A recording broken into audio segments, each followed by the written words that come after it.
All right. So now we are going into the game segment with our guest, Cazz. So, as usual, like how our previous episodes, each of the hosts and co-hosts will have a personal, significant little game that we're gonna play with our guests. So, as per usual, with how we did during the last episode, we were gonna be starting with my game, which is called Exactly 20 Questions. Exactly 20 Questions is a game where I will ask you 20 questions and you will have to answer it as fast as you can. Okay. Whoever beats first place can make me tweet anything on my Twitter. Oh, God. As long as it doesn't get me banned or stuff. All right. Yeah, so the current time that you need to beat is 45 seconds. Okay. Which is currently held by Noemi. Yeah. Who has been shitting on every beat her up. people. She's not here today. Beat her up. But the thing is, though, Noemi is also the occasional co-host, so... Yeah, no, it's okay. Just beat her up. Just beat her up. Just get her. Oh, well, we'll see. We'll see what happens. Okay, let's go. All right. So, production, can you set the timer? Yeah. Is the timer set? Once I do the countdown, we will start. Okay. All right, production. Anyone keeping track on the timer? Nice. Yep. All right. That's awesome. So, Cazz, are you ready? All right. All right. 3, 2, 1. Favorite color? Red. Favorite sports? Boxing, I guess? Favorite music genre? Acid jazz. Vanilla or chocolate? Chocolate. Favorite school subject? Science. Android or Apple? Android. Indoors or outdoors? Indoors. Cola or Pepsi? Cola. McD or Capsi? McD. Coffee or tea? Coffee. PC or console? PC. Rainy or sunny weather? Rainy. Rice or noodles? Noodles. Pineapple or no pineapple on pizza? Yes. Mee goreng or nasi lemak? Nasi. Horror or comedy? Comedy. Twitter or Instagram? Twitter. City or nature? City. Western comics or Japanese manga? Manga. Unpopular opinion? Oh, VTubing is one of the worst ways to get into streaming. Oh,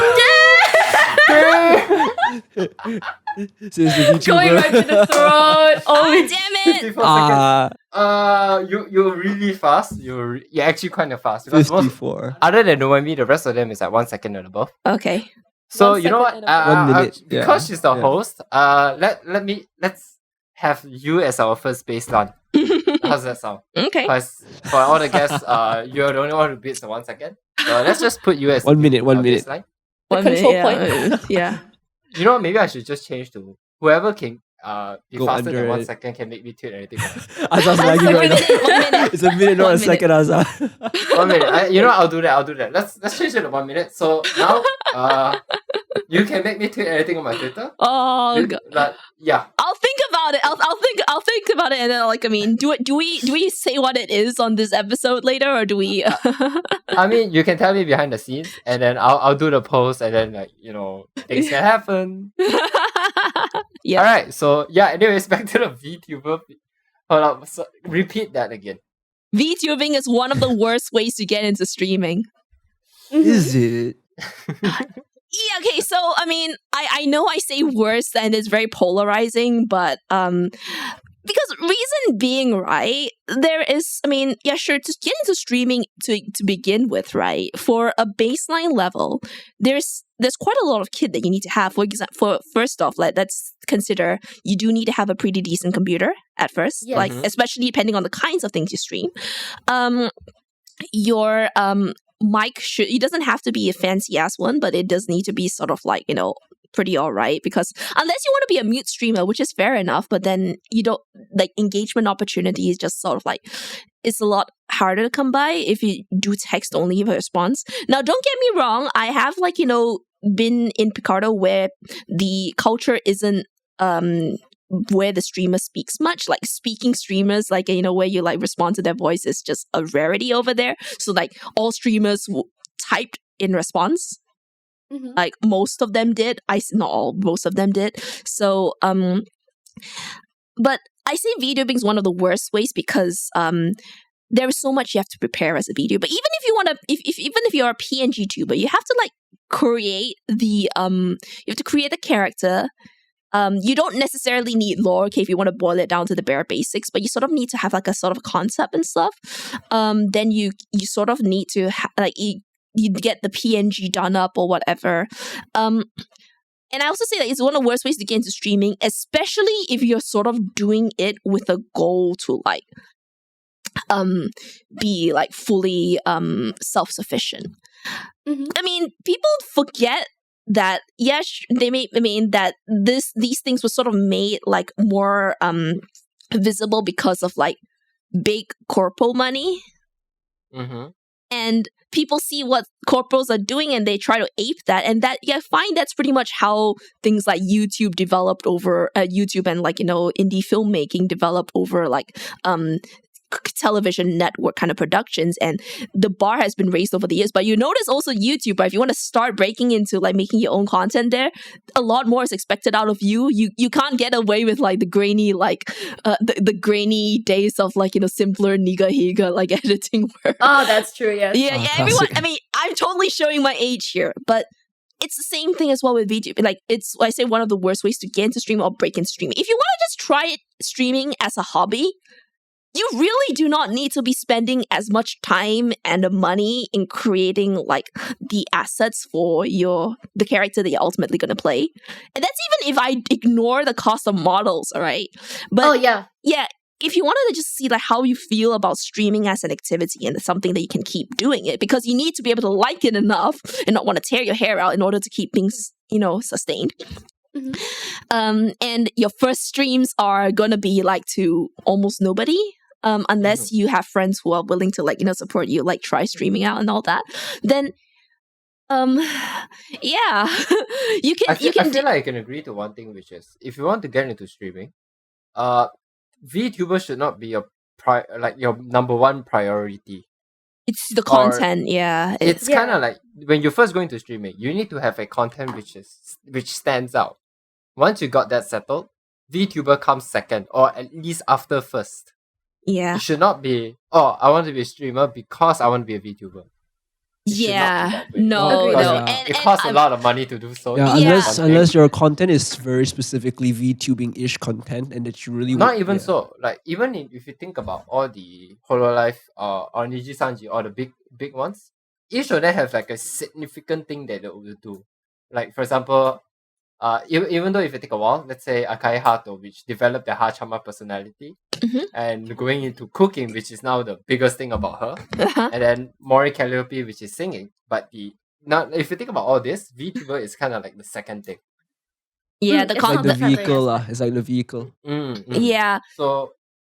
I mean, you could expand what I said. The worst ways to get into streaming and content creation, basically. I mean, I say streaming because like it's just shorter than content creation, but like if you think about like even the old, like one of the earlier OGs like Kizuna Ai, right? Yeah, fine. Like I mean, the content is not so. I mean, is still things like, you know, her reactions to like things or her opinions on things. At least to start with in the earlier days. Like like I remember some of her earlier Q&A videos. This was before the whole like, you know, 4 eyes like mess, and let's not go into that. But but yeah, it's just prohibitively expensive to start off with as a VTuber. Like I think just develop your skills as a content creator first. Then when the VTubing thing comes on, you're pretty much ready to go. The success you see for a lot of indie VTubers is because they've had like how many years of experience doing content creation in other fields. Exactly. It's what a lot of new pardon the harshness. What of all these new bandwagoners who decided to jump onto it? That's the sort of thing they don't see. Exactly. Like a lot of them, people may not know, but a lot of them have a certain background that the fans are familiar with, and it's because of that they have managed to succeed. Yeah, it's not as out of nowhere as you think. Okay, and fine, like it may seem like it comes out of nowhere and like lightning can strike anywhere, but not as much as you think. Like it's like I wouldn't take like my own like experience in streaming as an example, but I can take my experience in like making it in like, I mean, creative work as an example. I may look like I sort of like suddenly fell into the job with Merriweather, but if it wasn't for like some of my background in doing things like, you know, drama and enjoying reading stories and like taking part in the school newspaper and all of that sort of thing, I don't think I would have been as useful and fit for some of the things that I do now as a professional, like, you know, editor, producer and all that, had I not, you know, experienced all of these. You know, I'd be talking a lot more out of my ass than I am right now. And if you're coming right in fresh with no experience, having done all these different things, like leaving their name out, there was somebody who came to me like in like the early days of like, I think my Holo TV had a lesson audition. like no, they had auditions, yes, but this is a voice acting for VTubers kind of course, and this was like for teaching people how to develop the way that they speak and like voice acting, because you are going to be playing a persona. Maybe you might want to like push your natural voice a bit more in ways that are more, I mean, engaging and attractive to listen to, or maybe you might want to play a different character that you don't think suits your natural voice as much. Like, if like I mean, this voice probably wouldn't suit a really like, you know, small mascot character, because I mean, I'd sound like kind of a bit aged, and so I'd probably have to get something that's a little bit more like peppy. So some of the people who I met there, right, they probably were doing this as prep to get into VTubing. And one of them asked me like, hey, when I start doing VTubing, can we collab and stuff like that? I'm like, I can't say yes right away. What sort of content are you thinking about doing? And they didn't have an answer for me. That's pretty common in the VTuber community. And I was like, don't get me wrong. I don't want to like rain on anyone else's parade if they want to try something new, And I think it's great that people want to like go out there and try something new. But I'm really concerned because a lot of these people don't necessarily have the money to do it. And it's things like, you know, at least something like, you know, hey, I want to get into art. Like, sure, I mean, you okay and get starting out with pencil and paper while you hone your skills, and also like maybe like doing a side job to save up for money for more gear. And they go, no. And I'm like, why? You wanted to get into art, right? And you don't have much money. So it's kind of what you have to do to get to where you want to be. Yeah. Yeah. And that's why I was like, why do you want to get into art and stuff like that? So now I know that I did a lot of things backwards. So like when I was like talking to a lot of the art people in the Picardo like community that I met like back in like 2017, I also thought like, you know, I sort of want to get into like, you know, this sort of thing for a little bit, just to at least doodle. I'm never gonna like be a professional artist because I don't enjoy the grind as much as a lot other people do, and I think my skills are better spent elsewhere. I could if I wanted to, but I think it would take away time from the stuff that I'm good at and can make money off.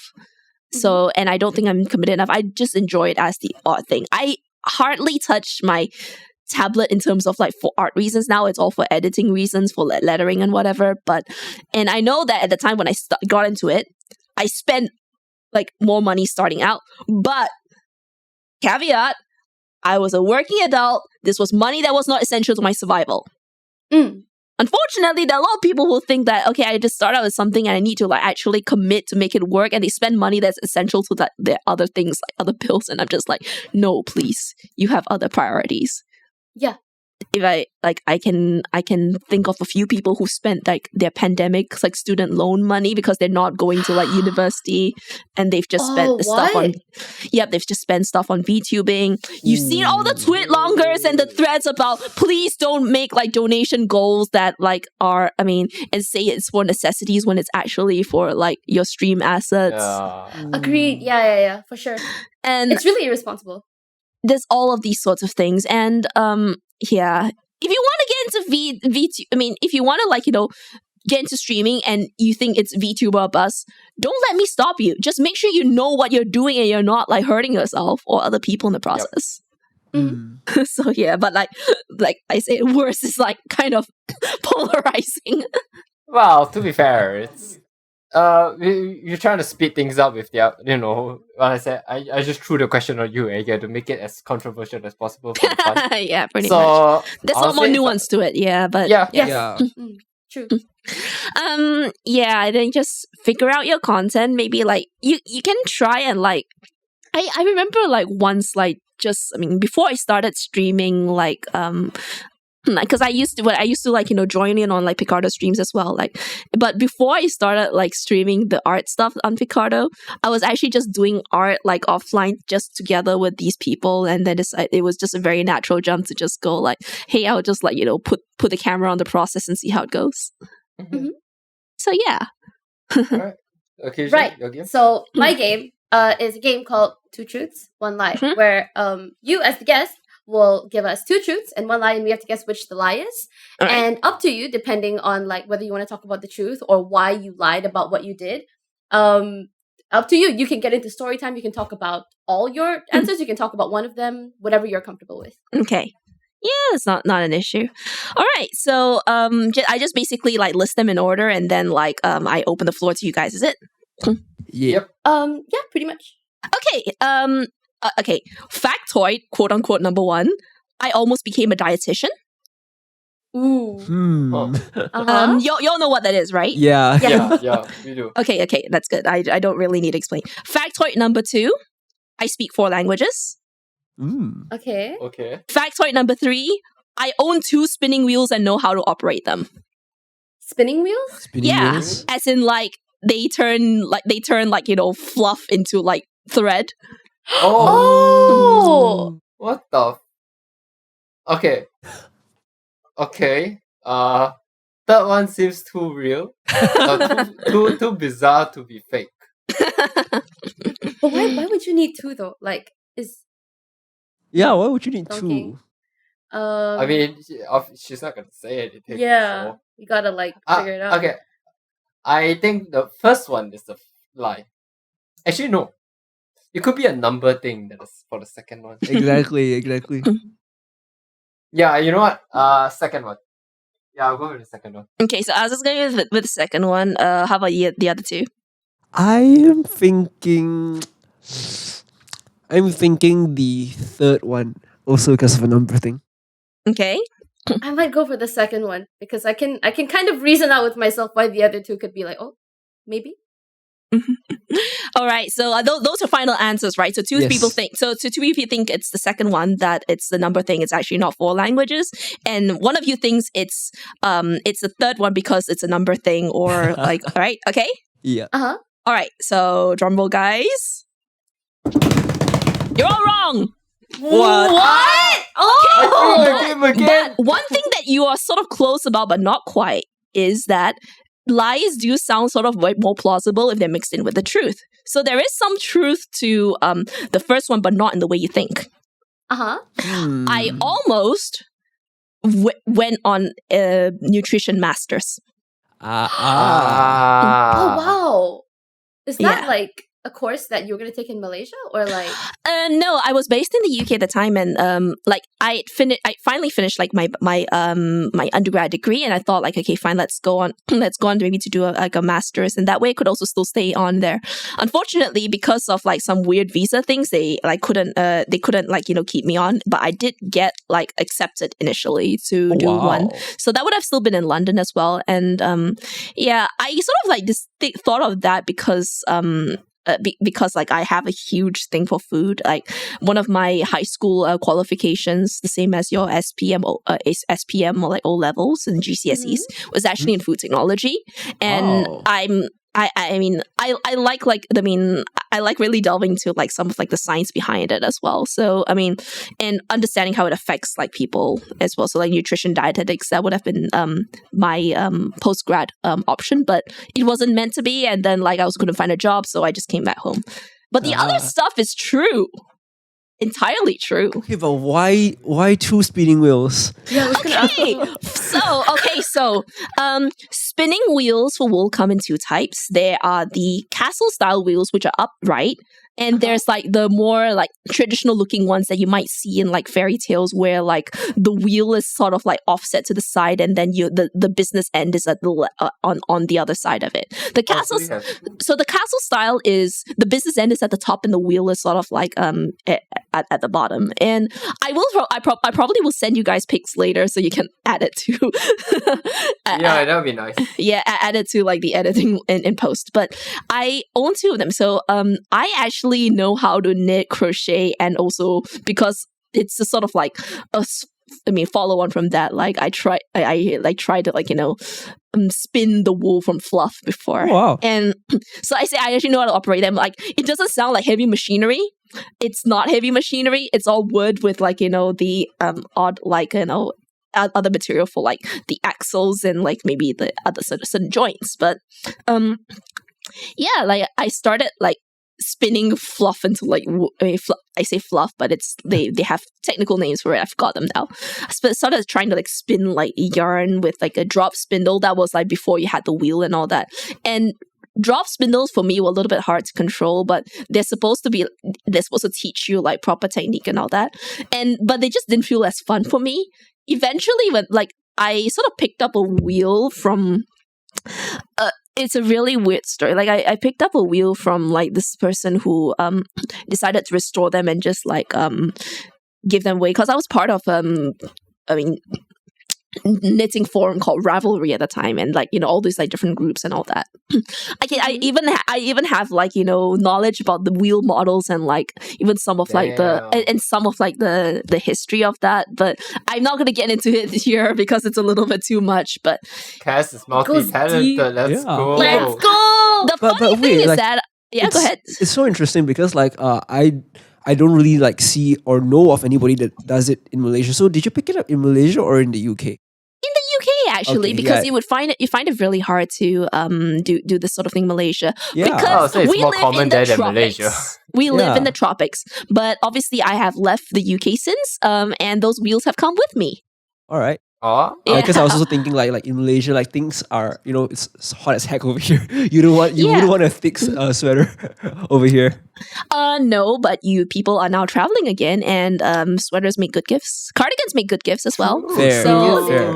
yeah, it actually reminds me. I do need to knit a cardigan for my mom at some point. And I also need to finish. Buy them, just make them. Yeah, and I need to finish the sweater that I was making for her. Like we were supposed to it was supposed to be ready in time for Japan before the pandemic, and then I couldn't finish it in time. It's almost done. I just want to make sure that I can like finish it in time for her trip to Aussie. Ooh. So yeah, Right.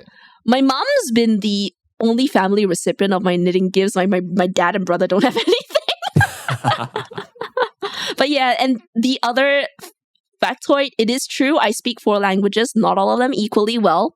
Some if you really wanted to be like very pedantic, it's like sort of 3.5, but no, I speak the 4th. Can I guess? Yeah, it's not very like it's not very much of a mystery, so go ahead. English, Malay, Japanese, Chinese. Yeah, pretty much that.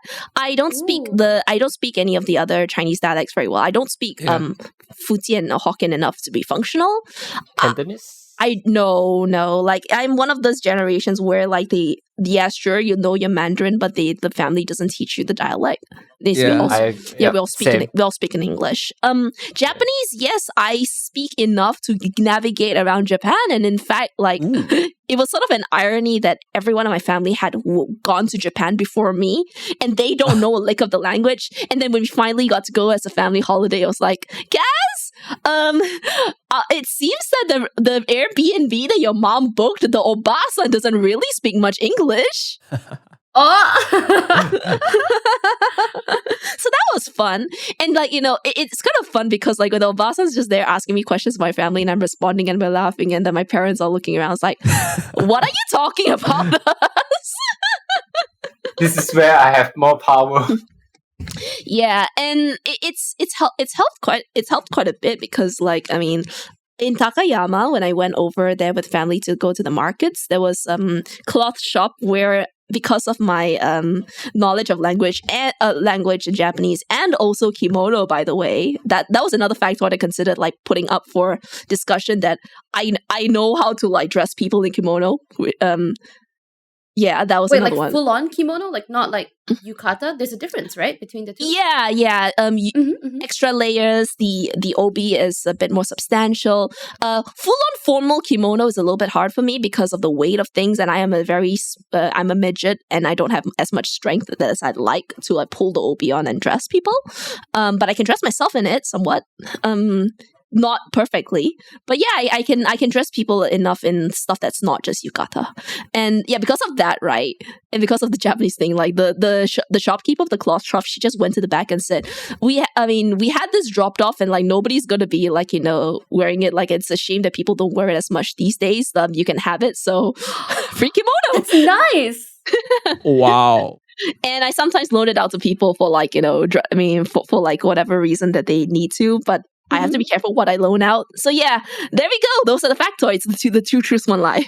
Damn, Pretty cool I threw the game again. I did the same for the previous one where I guessed it, then I changed the answer, and the first one was correct. Oh man. But this like ties in pretty well to the next thing because like I've the pictures I've chosen from your Twitter is pictures of you posting about let's see. First timer burnt cheesecake. Oh yeah. We I mean I'm sure it'll be fun when we get to discuss all of these things, yeah.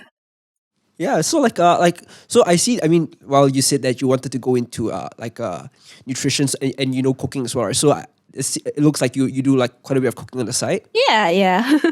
Okay, what like story is about it?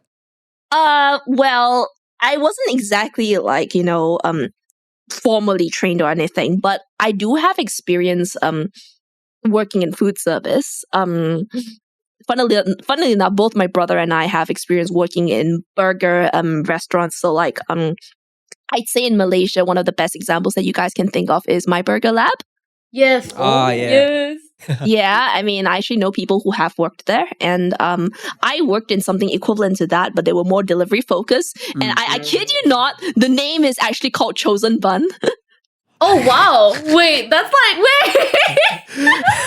wait. So like I mean, sure, like the days I man the phones, I like go pick up the phone, go like, thank you for choosing Chosen Bun. This is Cazz on the line. How may I help? So yeah, but I have worked in food service, so I actually know how to make a pretty good burger. For one, but I've always just enjoyed cooking. Like I think it started more on the baking side because that's always been quite fascinating to me. From my mom, not as much, but my auntie, who she lives next door, and she baked quite a bit. And like sort of like after school, like because my mom would be at work and my auntie was a full time like homemaker. So like obviously I'd get to see like what she'd get up to. I don't know why cooking's always been fascinating for me. Maybe it's because it's part science and part I can actually make something.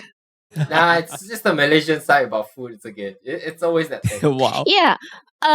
So like one thing I can remember is that like without any proper like sort of training for the heck of it or whatever, just sort of like a vague idea of how things will sort of work and mix together.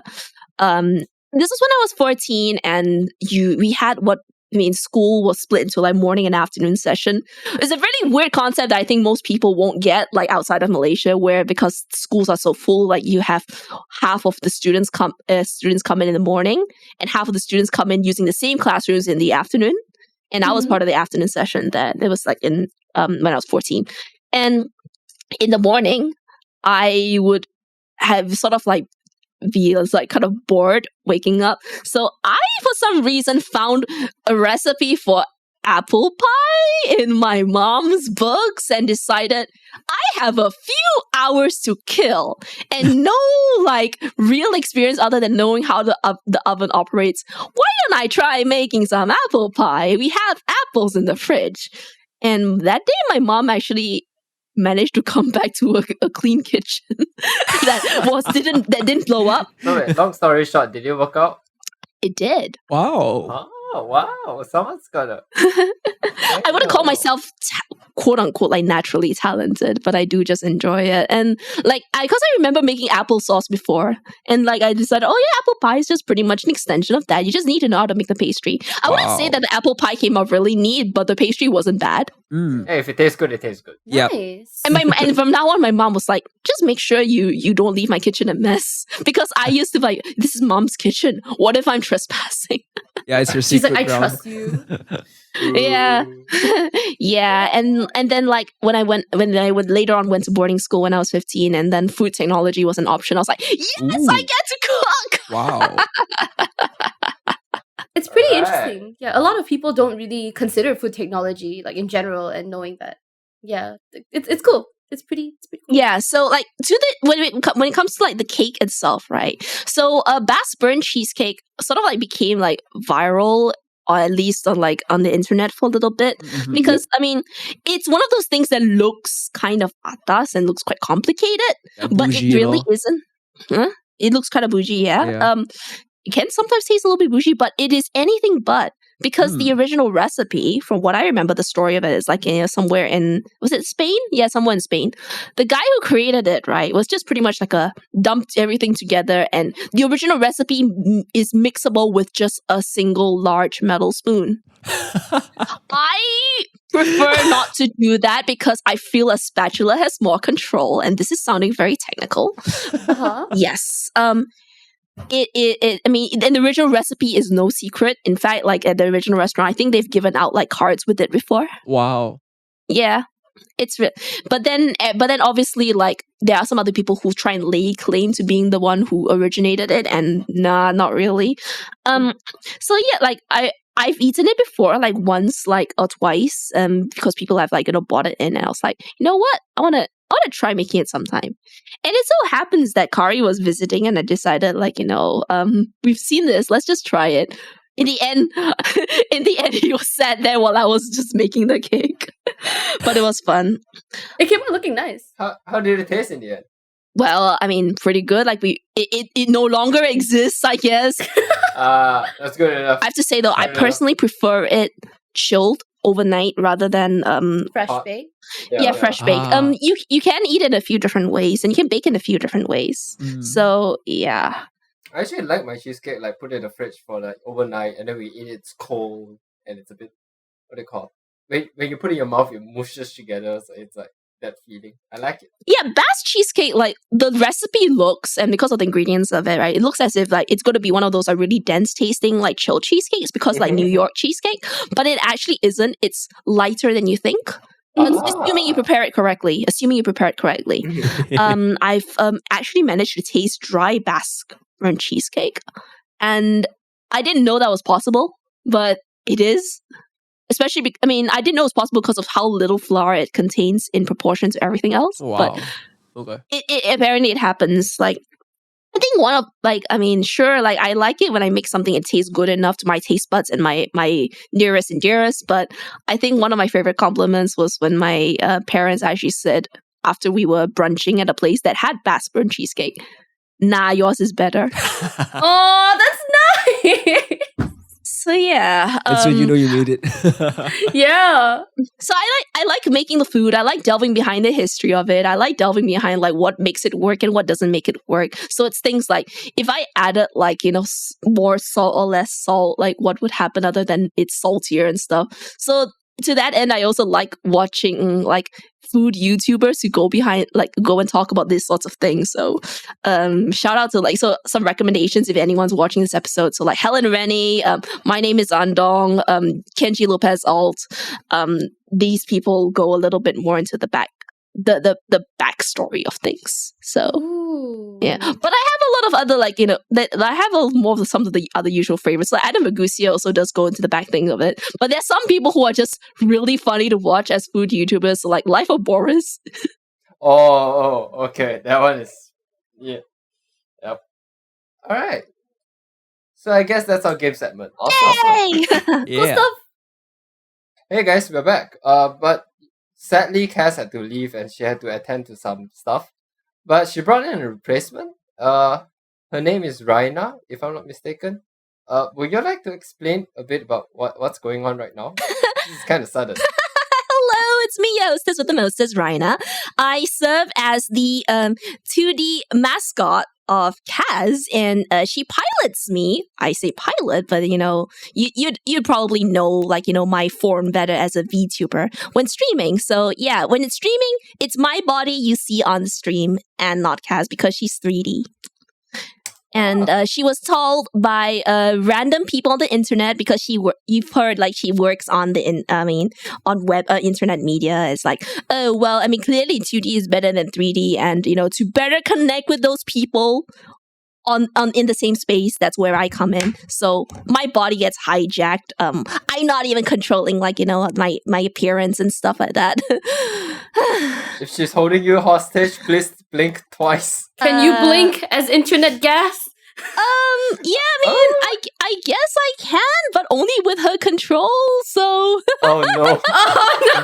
This is a Everything is fine, guys. Everything is fine. When she calls for help, if we know that's not. Hey. She provides me. She's also my landlady in whatever digital space I inhabit. I say I'm your hostess with the mostest. Well, I do run a virtual bar / atelier, which is where I get to entertain people and also work on my own shit. If it's not chipping away at my games backlog, I don't know what's going through her mind. The human keeps buying all sorts of these games or gets gifted these sorts of these games, and then because she's working so hard on internet media, she has barely any time to play them. Oh. Be like that sometimes, Do be like that sometimes. Yeah, well, I kind of forced her to take a Fire Emblem break, yesterday before. So that was good. That was good. It's to our benefit. It's to our benefit. Yeah. So we actually had questions for Cazz in general, but I guess we can ask you the questions now. Well, we share the same brain cell, so it's all fine. It'll be as authentic as. In that case, I guess in that case, I think my first question would be, what gave your master human the idea to want to do this VTubing thing? Okay, so see, Raina, as in me, I existed way before VTubing. I actually kind of existed as a sort of idea for her to practice. Have something to practice doodling with. She didn't want to keep doodling the same whatever waifu of the moment was on anime. Right then, so she decided one day okay, these are different features of art that are too hard for me right now, and let's practice doing them. So things like drawing spectacles is very hard to do in many different angles. Hair, especially, but she likes twin tails, so give her twin tails. And the original form of myself had a pinafore because those things also get a little bit hard to do up. And so various little things, and also when time came to put the colors in, it was there are the colors of the rainbow in my pencil box at the moment. Why as well use them all on the hair or something like that? And that's pretty much how I started. But the reason why, I exist as a VTuber form now is because when the VTubing boom happened during, the era of the coof, as we call it, it all first, you can actually have, Mary to thank for that. My landlady's, boss / business partner, because he got into VTubing. He was enjoying it, and he sort of said, you know what, right? Raina exists as a character, and Kari was like, hey, did you want a model done up or something like that, just for the fun of it? And they were like, we'll make it happen. So you can thank Kari and Mary for giving me the push to birth me into existence. It was just a natural extension from some of the streaming stuff that my human was doing before, and she wanted to get back into streaming because she was away from it for some time. So this happened, and then I was fortunate enough to be shipped off to the good and lovely people from Iron Vertex, and I was born. And then my landlady has fun, playing puppet with me for streams. Wow. That's super cool. But as internet gas that was sent to Ein Vertex, and now that you have a 2D form, was there any specific reason you decided to kind of take on this role of bartender and open up your own atelier? Like, knowing how Cazz was into like coffee brewing and stuff, did you take any inspiration from that? Yeah, I mean, she told you guys about like the hand brewing and all that, and and like, you know, maybe her experiences in food service, like a burger joint. There's one other place that she was at, and it's probably one of the most, like, you know, formative jobs for her. And she actually used to work as a waitress in a ping pong and cocktail bar. Oh, except that Atelier Raina has none of those facilities because we're, you know, not as flush with cash. Even like, I mean, whether you're 2D or 3D, getting a really nice place done up does require cash, you know. So yeah, so like me before a VTuber, I existed as like as like a service person anyway. And it was we just expanded on that. Like bars are probably where a lot of like certain conversations that maybe don't happen as much in a cafe or restaurant happens. And like, because like at a bar, like you probably may interact a lot more directly with the person who's serving you, the bartender. It's half bar, half atelier to accommodate the creative stuff that goes on in there. And, you know, it's pretty much that. The concept's not fully fleshed out because, you know, this ball of internet gas just doesn't have as much energy as I'd like to, you know, fully like assert myself in this world. It's okay. Next time we'll just call your humor to surface you a bit more. Yeah. Hey! Hey. Just a bit of a follow-up question. Yeah. Not that I don't know what an atelier is. I have no idea what an atelier is. What is an atelier? For those who do not know.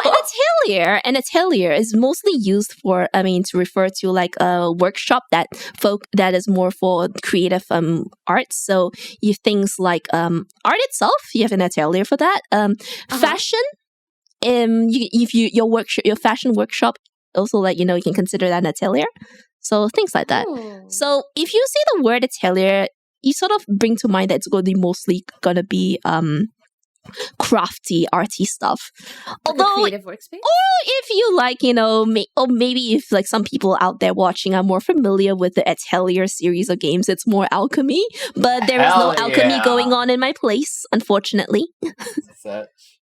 I see. Cool. Also, like, you as Raina, how do you feel like, because I'm sure like you and Cazz, because you guys are like together, like, you know, sometimes, how do you feel like you've affected her? Like, do you feel like you as an existence, or someone as, or like as like as an entity that has taken over her body, do you think you've allowed her to grow in some sense? Well, I've sort of become like sort of an outlet for her to experiment in terms of like visual ideas, and there are some story ideas, yes, but they have not been in full-on production just yet because time, and also, you know, not so much money, it's just more the time.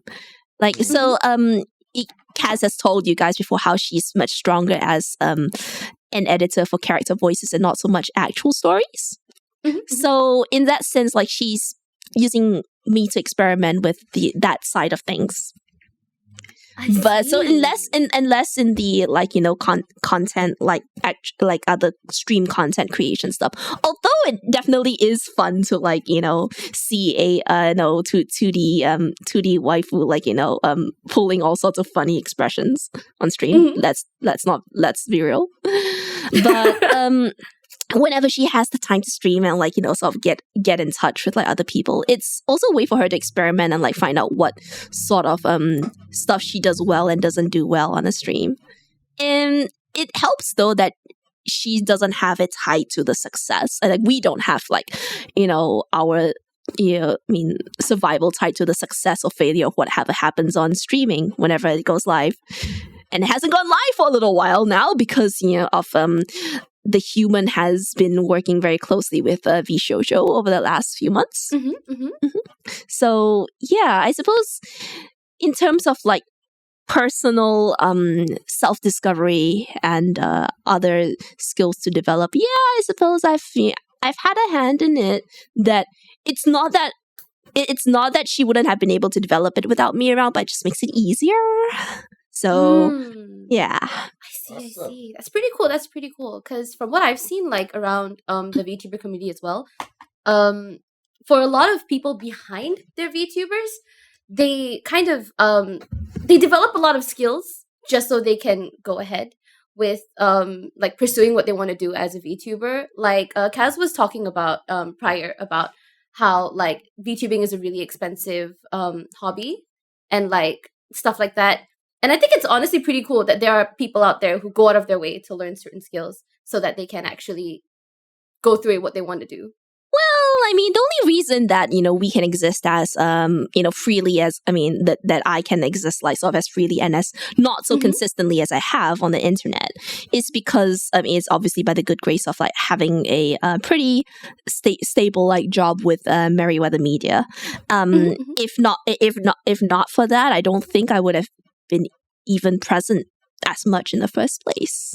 Because these like it's been indicated to you guys, like VTubing is pretty expensive, and it's something that my human chooses to and I spend money on like when possible, but it without the intense cash reserves and the intense time reserves that certain like indies or corporations have. Obviously, like this isn't taking off quote unquote as much as one would hope, but taking off is not really the goal here.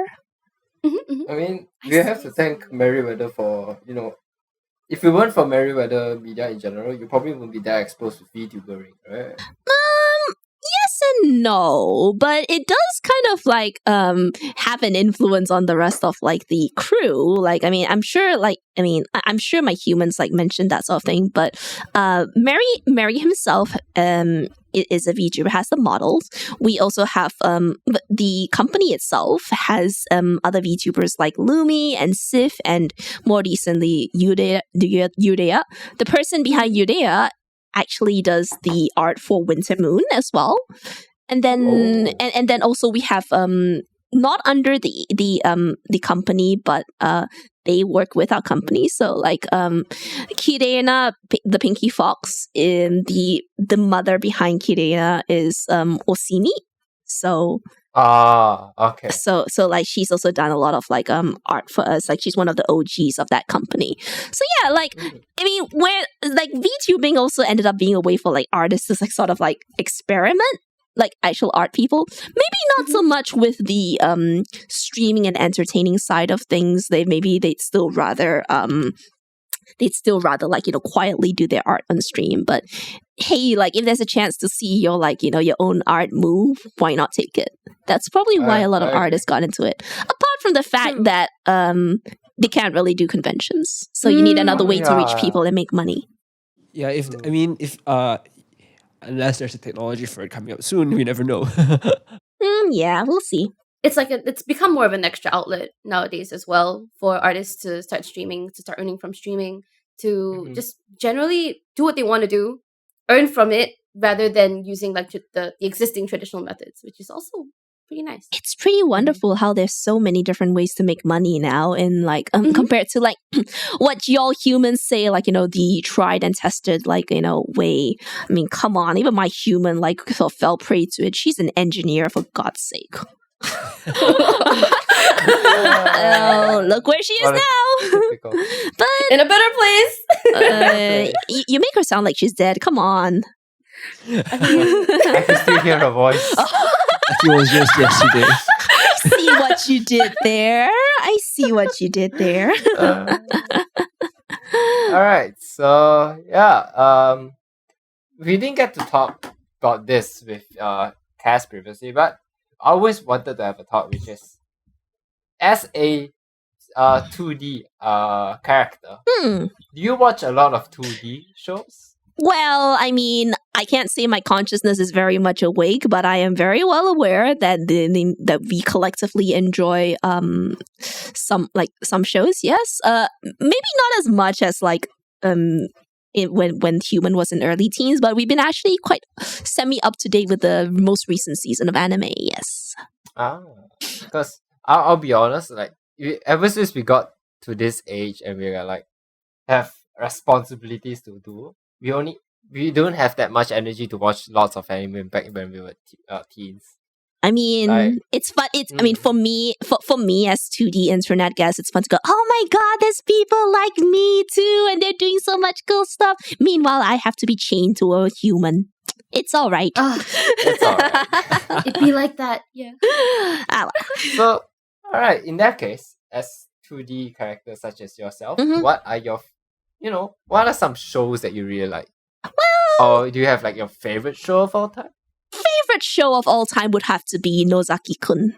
Monthly Girls Ooh. Nozaki-kun. Ooh, okay. Nice. The best Nice. That's I'd say the best thing about that show is that everyone plays the funny man and the straight man at any point. Like there is no Mhm. one single or I say everyone plays the idiot at one point. Mm. Yep. The butt of the joke. it takes a real idiot to be a good one.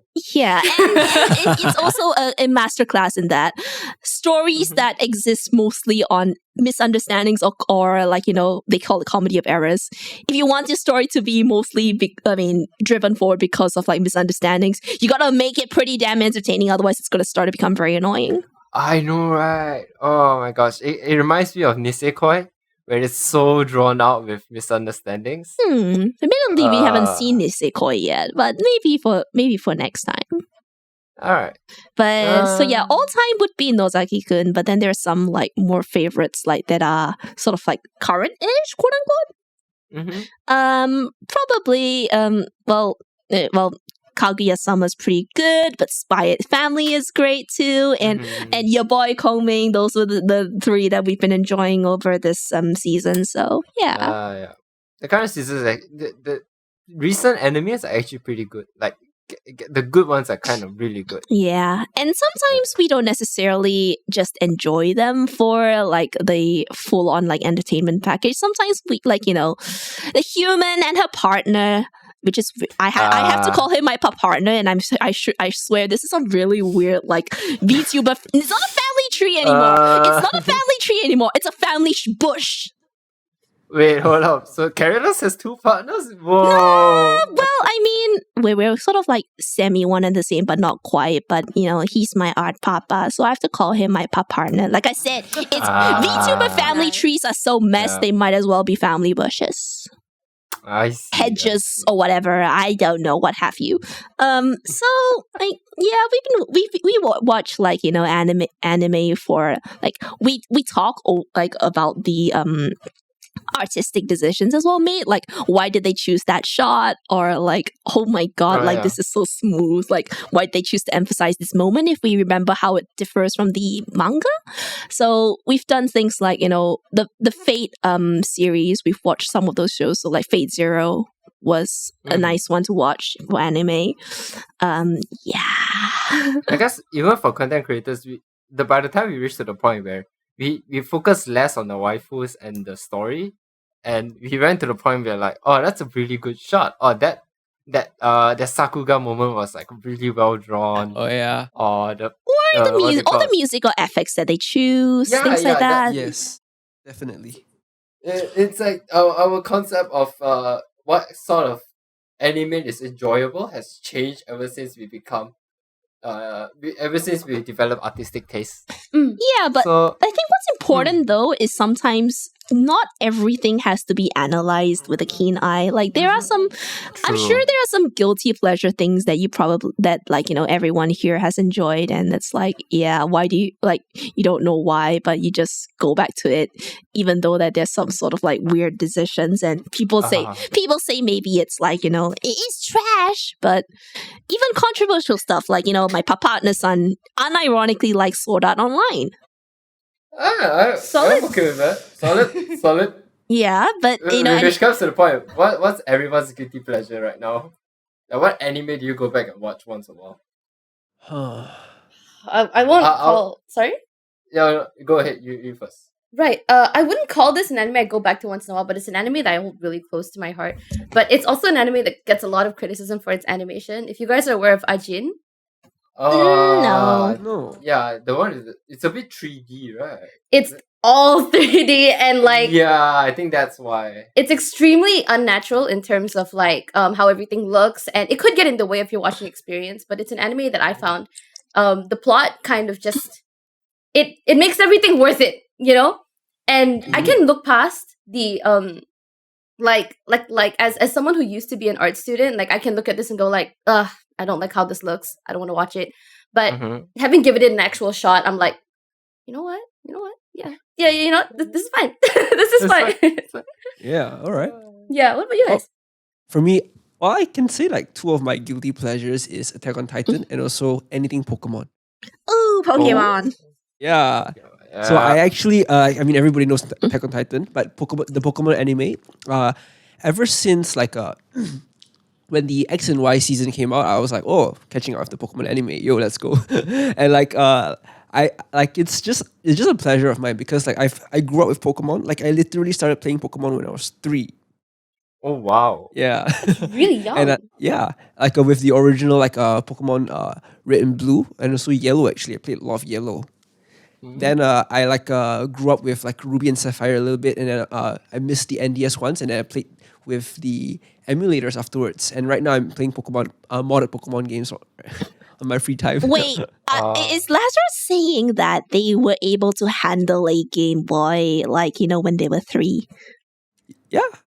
Well, you sure you had the fine motor control enough for that? I'm sure you did. Actually, okay, no. It wasn't a Game Boy when I played it when I was 3. Because my cousins knew how to do emulators. Yeah, so I played Pokemon Yellow on the computer. Ooh, wow. When I was 3. You can operate a computer at 3 years old. What are they doing letting 3-year-olds on the computer? Oh, man. Oh, man. Well, there was no internet back then, so it's just games, so it's fair. Well, I mean, I hear they give humankind like things like called iPads now. Oh yes, they do. Yeah. And that has the internet, so I am not one of those humans. I will not categorize myself with those humans. Well, for me, funnily enough, my guilty pleasure I would say it's an actual guilty pleasure would be Mirai Nikki, Future Diary. Ooh. I will always end up going back to that show. For one thing, because young Aza is a huge Yandere fan. Music's good. Music good. Girl cute. Girl hot. Guy kind of remind of myself back then. It's kind of like those shows where you self inside yourself. Oh, I'm like this wimpy guy, but that deep down I have this really cool side of myself. Wait. So you self inside yourself, that kind of thing. If young Aza is a huge yandere fan, does that spell anything about your own relationships? Okay, so young Aza was a huge yandere fan. When young Aza grew up, he kind of dated a yandere girl. And then after that, young Aza, who is current Aza, realized that yandere girls are an actual problem in 3D. So I'll stick with 2D. Currently, Aza's still dating with yandere girl. Oh. Just not yandere anymore. So all good. Basically, you know, growing up happened. Yeah, growing up happened. Oh, well. Counseling happened. Therapies happened. Well. As long as you guys are in a healthier place, that's good. Yeah, all good. Sometimes I do miss the yandere phase. It's like it reminds me of your childhood in a way. It's the nostalgia. Yeah, it's the nostalgia, and then it's like, you know, once in a while playing a character is kind of funny, and you know, no, never mind. I'm entering a territory that should not be on the internet. Beep. It's like some really deep rooted stuff already. Throwback memories, flashbacks, all happening in Naza's head right now. Anyways, right now. What is your guilty pleasure? If you search, like, you know, I'm just searching my shared brain cell with the human, and I believe it would be Cardcaptor Sakura. Oh, or maybe Digimon actually, and I think I think we would like get into like wars with like whether Digimon was better than Pokemon, but Pokemon had better games, Digimon had better shows. Yeah, frankly, that. Yes, I would also say that Digimon had better story in general. Yes. If you, especially even if you play the games. Mm-hmm. I really like Digimon. I remember my first exposure to Digimon. Like, because I never really played Digimon games because they're not that as much or as popular. Mm-hmm. But I think I remember my first movie was about this internet internet Digimon. Oh, you mean the virus one? Yeah. I think it's one of the first generation or the first movie or something. Oh like that. yeah, it's called. I believe it's called Our War Game. Yeah. So Yeah. Did That was my first exposure, and that was my favorite movie. Digimon might actually be one of the few things that we me and the human enjoy dubbed instead of just subbed. Oh, Cantonese dub. Let's go. English, but the Cantonese one was actually not that bad too. The Cantonese one is the Malay. Well, the thing is, growing up, I believe the human could only get it in Malay because that was what was showing on TV at the time. Oh yeah, TV3. And then NTV7 back then before it died. Is it? And then their internet happened, and then we got to binge all of the Digimon and all of the audio that we wanted. Awesome. So wait, do you guys choose sub or dub when you guys got onto the internet? Yeah. Either actually. Oh, okay. So English dub? English dub? Yeah, English. Because so it all really depends on the production, from what I know. But generally speaking, subs if human eye can focus, dubs if we're leaving it on in the background. Oh, that's fair. Yeah. Yeah. You wouldn't be. Yeah, and also I think one thing about watching sub is that you have to focus on the show if you want to properly watch it. If you don't really speak Japanese or understand the language, you can't really put it in the background. So I guess dub makes really good substitute if you're trying to do other things at the same time. Well, there is also another reason for that because part of language learning is also being able to immerse in both, and also understanding what decisions were made during localization, what was changed and why. So, and as someone who's learning Japanese, that's something the human pays a lot of attention to. So collectively played Persona 5 Strikers on stream before. The subs obviously said something that didn't necessarily match what the actual Japanese audio was saying, for example. And also things like the dubs being different. So Fire Emblem is also another example where they've really good localization and really good dubs, and it's one that we're actually playing in English right now. We also know that there are some Japanese differences too, and we're it's interesting to see why they made that choice. Whether it's a market reason or whether because something doesn't translate as well, or because of it's probably understandable to maybe the Japanese market, but not so much the international market. But then you have the other issue of people who play in English but they are not American or UK or Aussie based and may not be able to understand some of the cultural references that you're using in the English localization. And that becomes it because they're maybe the English as a second speaker, but you can't get subs or dubs in your native language, and that's also another issue. But it's really fascinating to us. So awesome, cool. Oh wait, I've got one more question. Oh, go ahead. Yeah, okay. So if you guys are aware, in the recent months there have been streamers that have been watching anime online. While streaming.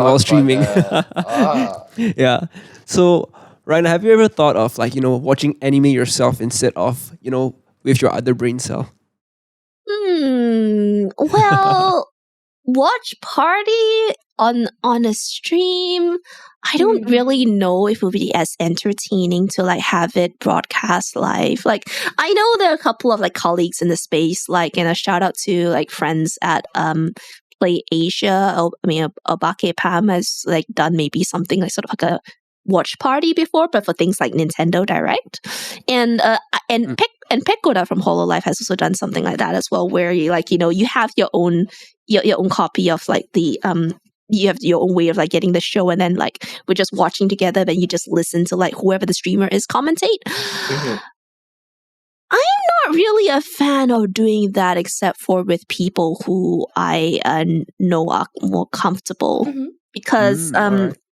I mean, sure, maybe if you are watching the same episode together with the streamer and as a watch party, that you do sign up to commentate for that sort of thing. But that's not really a thing. Like, I know humans comfortable like doing it with just Kari and like, happy to like pause the show and like do something like that. But because everyone has different levels of how much commentary they're okay with, and you need to know when to like, not talk over people, it's too much stress. So no. All right. Also, I would like to add on, which is, let's say if I was a streamer and someone asked if they would want me to do a watch party, I would say no, because I feel like watching anime is something very personal to me. Like, it's a personal time for me. So if I were to mix that to, let's say, streaming, which is work, you're kind of putting in a space where like, watching anime is now becoming a part of a work. I think that's probably the other reason why my human mentioned in the past episode that VTubing is one of the worst ways to get into streaming.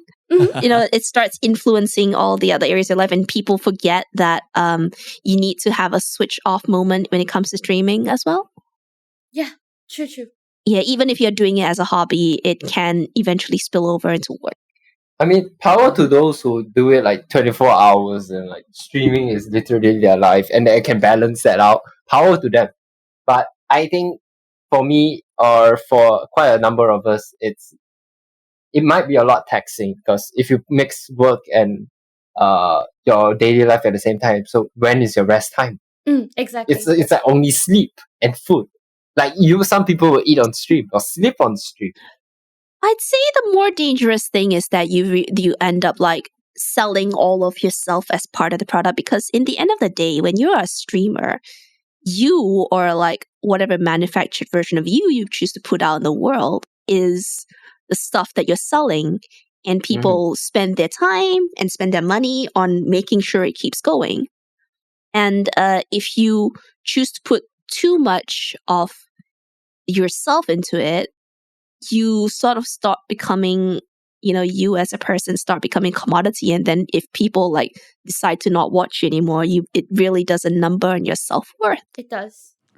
It's very dangerous. And I know that it's kind of too philosophical for a 2D character to be getting into, but that's probably the reason why, I haven't been making as many appearances as your typical, like, wannabe, like, famous idol VTuber. Because I was created with a different, like, goal and background in mind. And I know that my human, while using me to experiment with some things that are more personal to her, still has a bit more distance from the whole streaming thing. So yeah. If you can't be a 24 hours radio, you can just be a 30-minute TV show. Yeah, pretty much. That's a good way to look at it. I've never heard of it.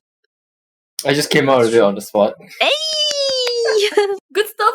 All right. I think that's a really good place to end it. End it on a high note. All right. So thank you so much for being on the podcast, Raina. And say hello and thanks to Cazz for me. Well, I'll just remind her that, there's about that. Awesome. So today, this episode is a really long one. We might split this into 2 separate episodes. We'll see how things goes. Okay, sure.